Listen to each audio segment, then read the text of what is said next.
BFM Patrimoine, l'émission 100% placement sur BFM Business.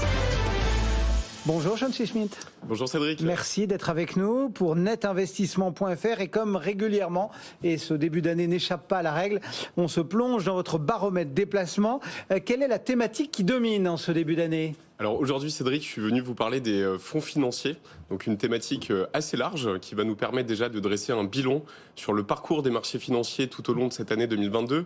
Une année où on peut se le dire maintenant, ça y est Cédric, c'est acté, c'est officiel. Elle aurait été quand même assez particulière sur les marchés financiers. C'est le moins qu'on puisse dire. Donc on va regarder ensemble, voilà, au travers de l'œil du baromètre des placements, ce qu'il s'est dit dernièrement sur la toile autour justement de cette thématique. Alors on a toujours un schéma un petit peu similaire, puisqu'après le choix du thème, on regarde un petit peu les chiffres clés. Qu'est-ce que vous avez retenu ? Qu'est-ce que vous dit votre baromètre justement ? Alors quelques chiffres clés. Le premier que j'ai envie de partager avec vous, c'est moins 9,5%.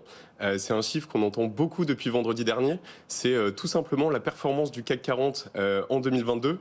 Maintenant, au-delà de ce chiffre qui est clairement assez peu reluisant. On rappelle, un CAC 40 nu, enfin, c'est celui qu'on a en bas de l'écran là. Oui. C'est pas dividende réinvesti, c'est pas etc. dividende réinvesti, effectivement. Maintenant, voilà, au-delà de ce chiffre, ce qui est quand même assez intéressant à observer, Cédric, c'est que l'indice français, finalement, il s'en sort pas si mal si on le compare à d'autres indices internationaux, comme le DAX par exemple, l'équivalent allemand qui lui clôture à moins 12,35, ou encore le S&P 500 qui lui clôture proche des moins 20%. Et la plus grande désillusion, Cédric, de cette année 2022, elle est à mettre au crédit du Nasdaq, donc l'indice phare des valeurs technologiques américaines, qui avait très largement surperformé le marché en 2020 et en 2021, qui lui clôture ce triste millésime à moins 33%, donc qui abandonne un tiers de sa capitalisation. Donc voilà pour ce très rapide bilan du parcours des marchés. Deuxième chiffre à présent, 1827 milliards d'euros, c'est l'encours total détenu par les Français en assurance vie. L'assurance vie, on le rappelle Cédric, c'est l'enveloppe fiscale préférée par les Français pour investir sur les marchés. Maintenant, il y a un élément qui est quand même assez inhabituel, c'est que ce chiffre, Cédric, il est en baisse de 49 milliards si on le compare à fin 2021. D'accord. Et on était beaucoup plus habitué depuis 2018 à constater record sur record lorsqu'on analysait les chiffres de l'assurance vie. Et bien là, force est de constater que donc ça là, marche. il y a eu un peu de décollecte. Voilà, il y a un peu de décollecte, oui, surtout sur les fonds en euros, mais il y a aussi la baisse des marchés qui a aussi effectivement cet impact. Donc voilà pour ce deuxième chiffre. Maintenant, j'ai quand même envie d'apporter une touche un petit peu plus positive, Cédric, avec un dernier chiffre qui lui détonne complètement dans ce contexte de marché qu'on vient de décrire, qui est assez morose. C'est 13 milliards d'euros. C'est tout simplement la collecte nette observée au cours du premier semestre 2022 sur les produits structurés en France.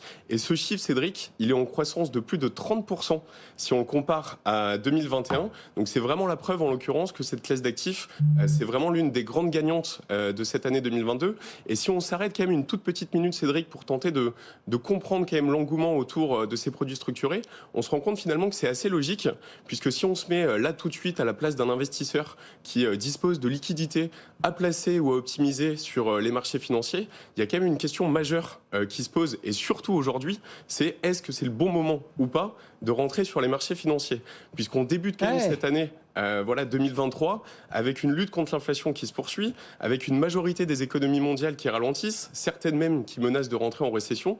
Donc cette question, elle est plus légitime finalement que jamais, et c'est très difficile d'y répondre. Donc en synthèse, on débute 2023 comme on a quitté 2022, avec beaucoup d'incertitudes et très peu de visibilité. Donc c'est vraiment pour ça, en l'occurrence Cédric, que les investisseurs sont séduits par ces produits structurés, parce que ce sont par essence des produits qui permettent de se protéger contre cette incertitude. Si je peux juste rajouter un peu de concret pour nos auditeurs et téléspectateurs, avec un exemple, typiquement chez Net Investissement, on a récemment sélectionné un produit structuré pour nos clients, pour le coup qui est indexé sur un indice boursier alors que tout le monde connaît, l'Eurostoxx 50, donc très simplement qui reprend les 50 plus grandes capitalisations européennes.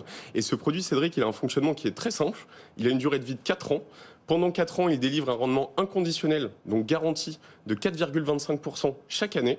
Et à l'issue des 4 ans, les investisseurs, ils récupéreront la totalité de leur capital sans perte, à la seule condition que l'Eurostoxx 50 n'ait pas chuté de plus de 65%. Donc on est là face à une barrière de protection contre une baisse des marchés qui est très importante. Et c'est d'ailleurs pour ça, Cédric, que l'AMF, donc l'autorité des marchés financiers, a noté ce produit 1 sur son échelle de risque qui va de 1 à 7. Donc ce qui correspond généralement les fonds actions, c'est 7. Alors, pas forcément. 7 pour le coup, c'est les fonds vraiment les plus offensifs où parfois il y aura un petit peu de levier, etc. Mais disons que les fonds actions, on sera, disons, au minimum ou en moyenne entre 4, 5, 6, effectivement, voire 7. Donc là, pour le coup, on est vraiment sur quelque chose de beaucoup plus protecteur. Et pour le coup, juste Cédric, pour conclure ça c'est juste un exemple vraiment parmi tant d'autres sur un produit très défensif. Maintenant, l'univers des produits structurés, voilà, il y a vraiment des dizaines et des dizaines de possibilités. Donc le message que j'ai quand même envie de véhiculer à nos auditeurs et téléspectateurs, qui auraient, disons, envie en ce début d'année 2023 d'optimiser le couple rendement-risque de leurs actifs financiers, c'est vraiment de creuser les opportunités qui sont offertes actuellement sur les produits structurés, parce qu'il y a vraiment des choses assez intéressantes à faire actuellement. Malgré tout, c'est peu connu ou méconnu chez le grand public, ces fonds structurés. Souvent, on a l'impression que c'est réservé à une élite. Du coup, quels sont les mots-clés qui vous ont amené à sélectionner finalement cette thématique qui apparaît donc dans votre baromètre? Alors effectivement... Parce qu'on rappelle, en fait, ils scannent finalement... le net, quoi. Hein. C'est exactement ça, Cédric. Donc, autre indicateur, effectivement, celui des mots-clés. Donc, les mots du moment, ceux qui sont les plus souvent tapés ou consultés autour de cette thématique. Alors, on va retrouver, effectivement, pour répondre à votre question, plusieurs typologies de fonds. On va retrouver les mentions, par exemple, ETF, fonds ESG, fonds patrimoniaux et fonds, pour le coup, structurés, qui apparaît, pour le coup, en taille assez conséquente. Donc, ce qui vient corroborer tout ce qu'on vient de se dire à l'instant. Maintenant, sur ce nuage de mots-clés, on va aussi observer d'autres éléments. En premier lieu, des indices boursiers avec le CAC qui revient, avec la quasi-totalité des principaux indices américains. On va retrouver aussi des très grands noms de la gestion d'actifs, avec des sociétés de gestion comme BlackRock, comme M&G, comme Natixis ou encore la financière de l'échiquier. Et pour finir, on retrouve aussi sur ce nuage de mots-clés, Cédric, disons les termes des principales enveloppes fiscales qui permettent aujourd'hui aux Français d'investir sur les marchés, avec les termes PEA, PEA-PME, compte-titres ou encore assurance-vie. Donc voilà ce que nous enseigne ce nuage de mots-clés. Bon, donc les épargnants, les Français parlent beaucoup de tout ça et dans ces termes-là. Malgré tout, ils en parlent quoi? En bien ou en mal? Alors, effectivement... C'est pour s'en moquer ou c'est pour s'en délecter? Non, c'est effectivement la conclusion parfaite, Cédric. Si on reprend l'avis finalement de la toile autour de cette thématique, il reste quand même positif. Sur les 30 derniers jours, le baromètre il ressent 60% d'avis positifs sur cette thématique des fonds financiers. Maintenant, attention toutefois, parce que ce chiffre il est en baisse. Les avis positifs, ils étaient de 78% il y a un an. Et je pense qu'on peut assez légitimement expliquer la baisse des marchés. Voilà, évidemment, je pense qu'il y a un lien de causalité entre le parcours des marchés financiers et le sentiment de la toile à l'égard de cette thématique. Chauncey Smith qui nous partageait cette semaine ce baromètre des placements concocté par Net Investissement. Merci beaucoup Chauncey d'être passé nous voir. Avec plaisir Cédric. À très bientôt.